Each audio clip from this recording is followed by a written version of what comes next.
Well, I was recording my entire installation process of this on my Dell Inspiron 1525, and then it decided to just take a dump. But it did install. Wireless is working out of the box.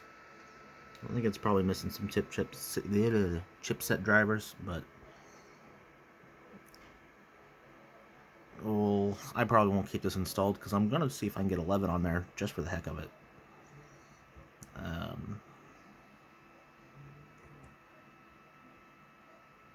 But it's an Intel Duo, dual core 1.6, 4 gigs RAM.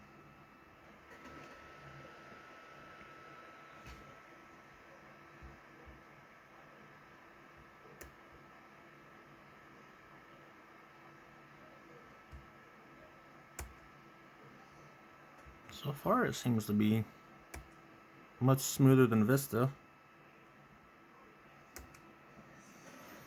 I also has an SSD in it now, so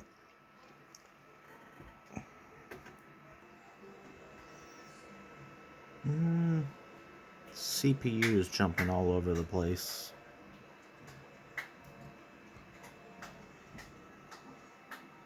Only has 100 meg NIC in it.